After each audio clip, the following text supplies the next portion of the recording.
من شرور أنفسنا ومن سيئات أعمالنا من يهد الله فلا مضل له ومن يضلل فلا هادي له وأشهد أن لا إله إلا الله وحده لا شريك له وأشهد أن محمدا عبده ورسوله صلى الله تعالى عليه وعلى آله وأصحابه وسلم تسليما كثيرا كثيرا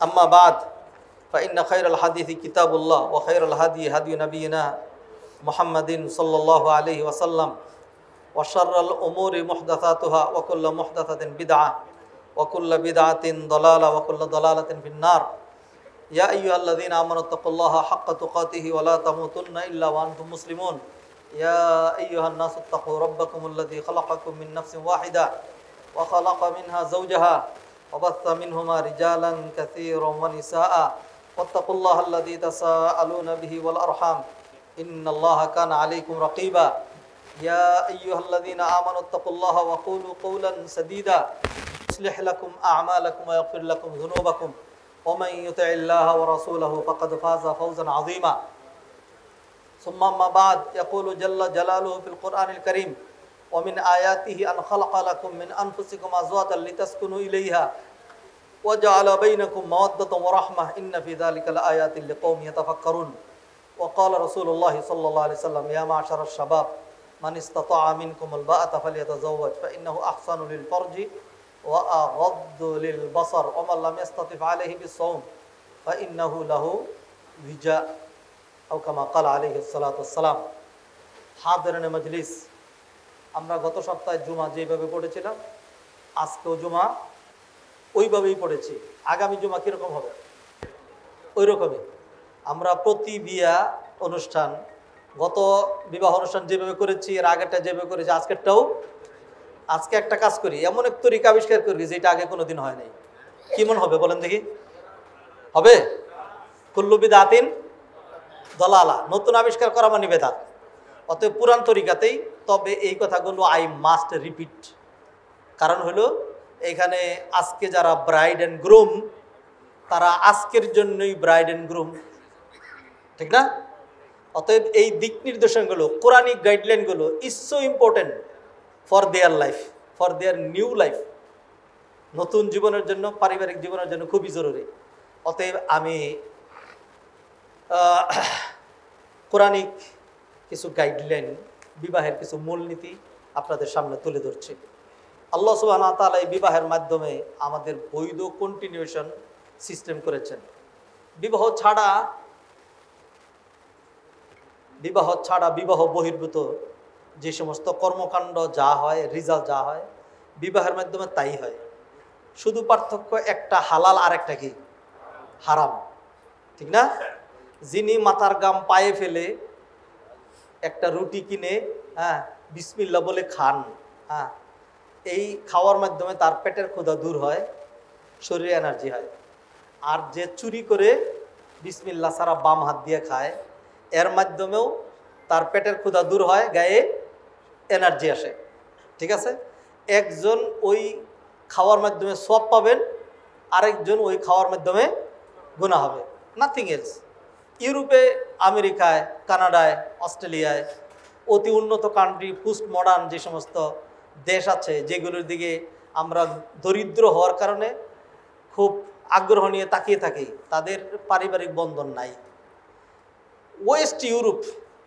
ইউরোপের ইস্ট ইউরোপের কথা বলছি না ইস্ট ইউরোপ আমাদের দিক থেকে কাছে কালচারাল দিক থেকেও অনেক কাছাকাছি ওয়েস্ট ইউরোপ যেটা Belgium England France Italy Germany Switzerland Austria এই ধরনের যেই ওয়েস্ট ইউরোপগুলো আছে এইটার আমি যদি অতিরঞ্জিত না করি অন্তত বর্তমান যুগের 70% মানুষ যারা সন্তান আবার বলি মুসলমান ছাড়া যারা আছে এদের অন্তত 70% কি যারা সন্তান কারণ লিভ টু টুগেদারের মাধ্যমে এটা হয়েছে এরপর 3 বাচ্চা হওয়ার পরে তাদের কি হয়েছে বিয়ে হয়েছে 10 বার 15 বার 20 বার তালাক দিয়ে দিয়েছে এরপর আবার একসাথেই আছে স্বামী স্ত্রী একসাথে আছে বাচ্চা যেটা হয়েছে এটা এই স্বামীর না অন্য খান থেকে আনা হয়েছে কথা বুঝেন নাই কোনো অসুবিধা নেই রে কি মানে মানুষ যে কি পরিমাণ জানোয়ার হইতে পারে এটা আপনি ওইখানে না গেলে বাস্তবতা না দেখলে বুঝবেন না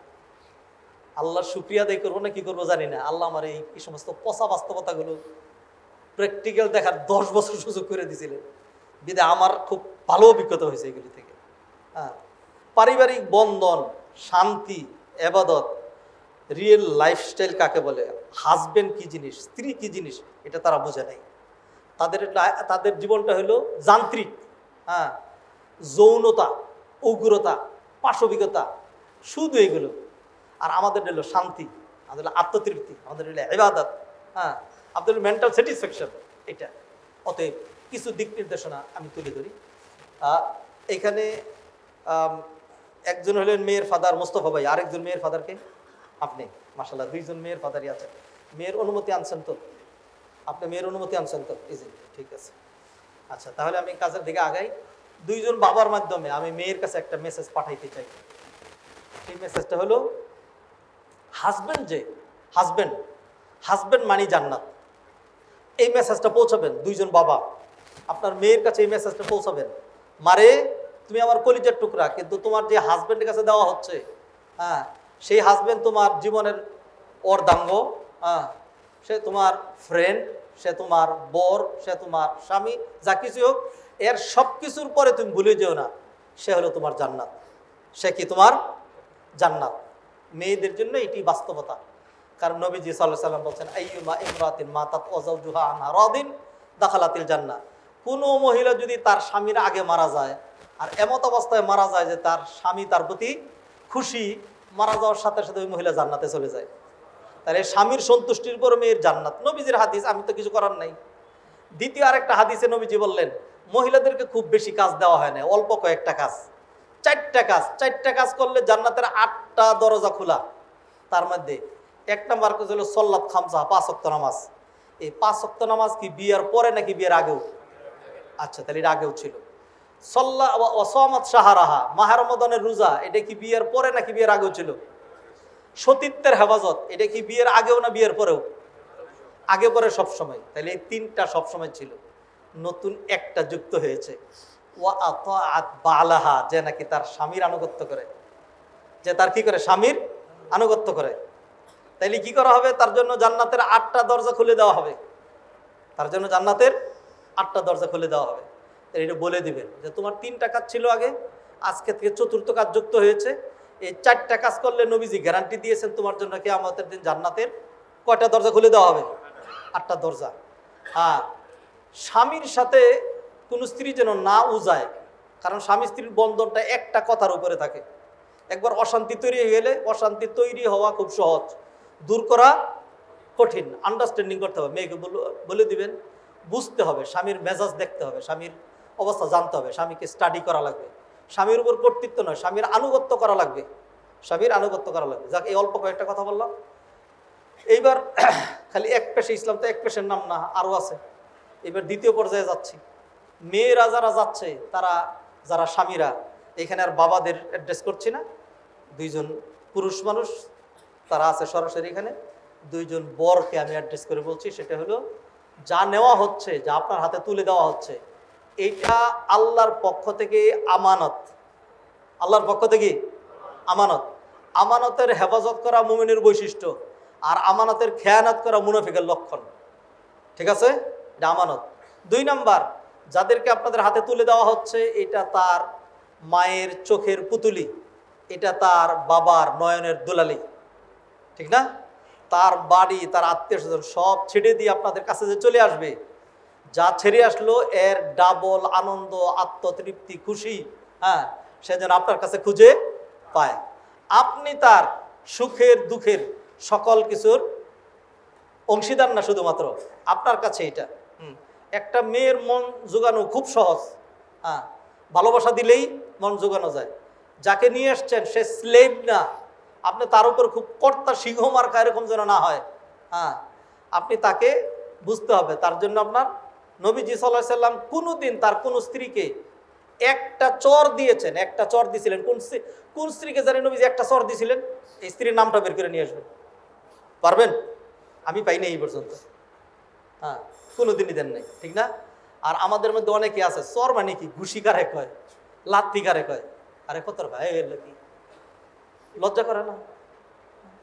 ওই ওই মহিলার কাছে আবার কেমনে যাবেন? লজ্জা করে না? যেই মহিলা তার জীবনের সর্বস্ব আপনাকে দিয়ে দিল, আপনি তার সাথে রূঢ় আচরণ করতে পারেন, তাকে গালিগালাজও করতে পারেন, তাকে চড়থাপ্পড়ও দিতে পারেন, গলা ধাক্কাও দিতে পারেন। কি? হ্যাঁ আল্লাহ ভাই কি এরকম যেন না হয়। স্বামী স্ত্রী আন্ডারস্ট্যান্ডিং করা লাগবে। দুইজনের অধিকার কি? আপনারও কিছু অধিকার আছে তার উপরে, তারও কিছু অধিকার আছে। কোরআনে আল্লাহ বললেন ওয়ালাহুন্না মিথলুল্লাযী আলাইহিন্না বিল মারুফ, as you deserve your rights upon your wives, they also deserve their same rights upon you। এটা মনে রাখতে হবে। আর কি কোরআনে আল্লাহ সুবহানাহু ওয়া তাআলা আরো বললেন হুন্না লিবাসুল লাকুম ওয়া আনতুম লিবাসুল লাহুন্না, তোমাদের স্ত্রীরা তোমাদের জন্য পোশাক আর তোমরা তোমাদের স্ত্রীদের জন্য পোশাক। আচ্ছা বলেন তো, আমার জন্য পোশাক ছাড়া বাইরে বের হওয়া সম্ভব? এই পোশাকের মধ্যে আমার ইজ্জত, সম্মান, আমার পরিচয় সব নির্ভর করে। তাহলে আপনার স্ত্রী আপনার জন্য পোশাক। আর শীতের কালে, শীতের সময় পোশাক ছাড়া বেরোয়া যায়? বেরোয়া যায় না। অতএব স্ত্রী সাংঘাতিক জরুরি, স্বামী সাংঘাতিক জরুরি। এই জিনিসগুলো আপনারা বুঝবেন, বাবা মায়েরা হেল্প করবেন। আমি দোয়া করছি আল্লাহ সুবহানাহু ওয়া তাআলা এই কথাগুলো যেন উভয় পরিবারকে হৃদয়ঙ্গম করার তৌফিক এনায়েত করেন। বিবাহ শুধুমাত্র লিভ টুগেদারের জন্য নয়। 1 নম্বর নিয়ত হবে নেককার সন্তান কামনা করবেন। 2 নম্বর নিয়ত হবে সেটা হলো আমাদের চারিত্র মাধুর্যতার হেফাজত হবে। 3 নম্বর নিয়ত হবে এর মাধ্যমে আমার ইমান বৃদ্ধি পাবে, এর মাধ্যমে ইমান। সবকটা হাদিসের নির্দেশ বললাম। 2 জন নওশার দিকেই তাকিয়ে আমার নয়ন জুড়িয়ে যাচ্ছে। হ্যাঁ, যেই বাবা তার মেয়ে এরকম ছেলেদের কাছে তুলে দিচ্ছে তারা কপালওয়ালা। মানে মর্নিং সোজদা ডে চেহারাই বলে দিচ্ছে যে আলহামদুলিল্লাহ ছেলেরা নেককার, ছেলেরা নেককার, মাশাআল্লাহ। হ্যাঁ, আমাদের দেশের যুবক, সাধারণ নওশা কেমন হয় আমরা বুঝি জানি না। হ্যাঁ, আর এক্সেপশনাল ব্যতিক্রম ধর্মী নেককার নওশা কিরকম হয় সেটাও আমরা দেখতে পাচ্ছি। আমি দোয়া করে দিচ্ছি আপনাদেরকে নিয়ে আল্লাহ সুবহানাহু ওয়া তাআলা তাদের জন্য, তাদের পরিবারের জন্য, তাদের ফ্যামিলির জন্য, তাদের নতুন সংসারের জন্য সমূহ কল্যাণের ফয়সালা করেন। এই কথাগুলো বলার পরে একটা একটা করে সারি। নাজমুল আলমকে আপনি আপনি একটু এখানে বসেন, একটু ঘুরে থাকেন, আপনার জায়গা মতো থাকেন। জি হ্যাঁ, আর একটু কোনাকুনি বসেন, ওইদিকে বসেন। হ্যাঁ, এইভাবে থাকেন। হ্যাঁ, ঠিক আছে। এই কাগজটা যেহেতু আগে আসছে আমার হাতে, এই জন্য এটা আগে শেষ করছি, পরে ওইটা। ও এর আগে একটা বুঝে নেই, এই যে দ্বিতীয় যারা আসছেন আপনাদের খেজুর কই? হ্যাঁ, এটা ছাড়া হবে না। হ্যাঁ, খেজুর দেন আমাদের কাছে, দেন। আজকে কোনো ছিটায় দেওয়া হবে না, আমি বলে দিচ্ছি। 3-4 জন হাতে খেজুর নিবে। হ্যাঁ, প্রতিটা মানুষ একটু যেন আল্লাহর ঘর মসজিদে ধাক্কি না দেখে 1 মুঠ করে খেজুর দিবেন এক একজনকে। হ্যাঁ, খেজুর থেকে যেতে পারবে না, সব দিয়ে দিতে হবে। আছে, ঠিক আছে? আব্দুর রহমান কোথায়? আরো একজন খাদেম নাও। 3-4 জন, 4 জন 4 দিক থেকে খেজুর দিতে থাকবে ইনশাল্লাহ। ঠিক আছে মুস্তফা ভাই, আপনি তার হাতে হাত দিয়ে ধরেন, এক হাত ধরেন, বাস 1 হাত দিয়া। মাইক্রোফোনটা কই? এটা মানে এটা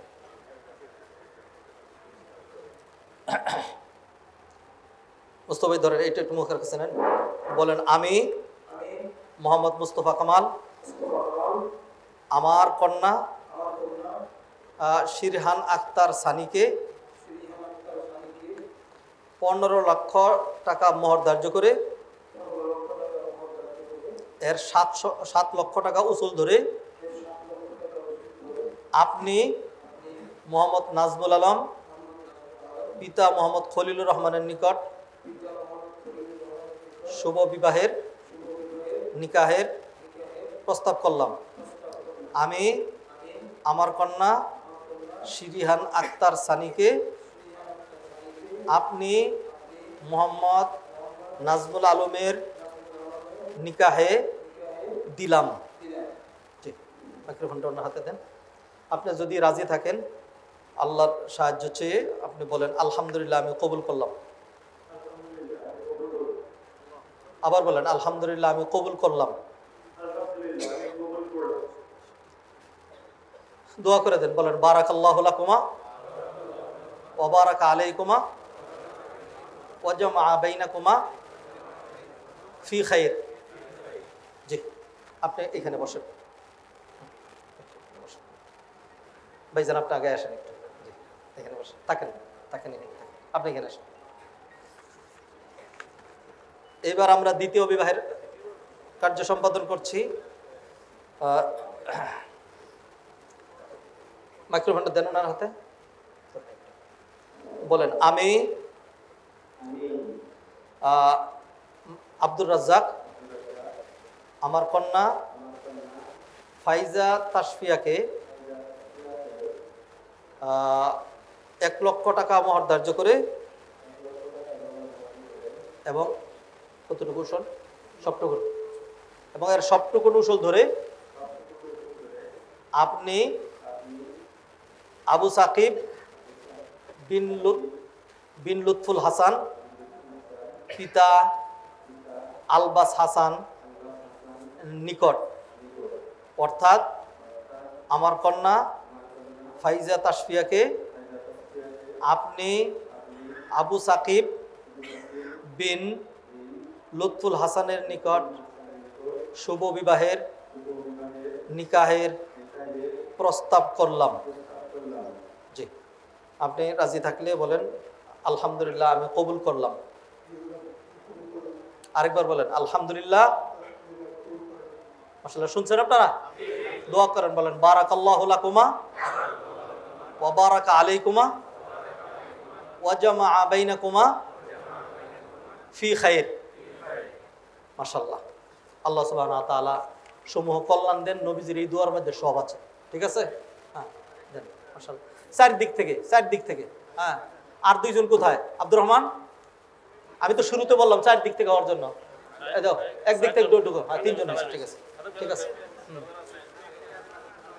একটু দ্রুত, এই 5-7-8টা করে দিবা। হ্যাঁ, 5-7-8টা করে দিবা। যে ওই দিক থেকে দিয়ে আসো, তুমি পিছন দিক থেকে দিয়ে আসো। হ্যাঁ, আরেকজন দেন, কে দিবে?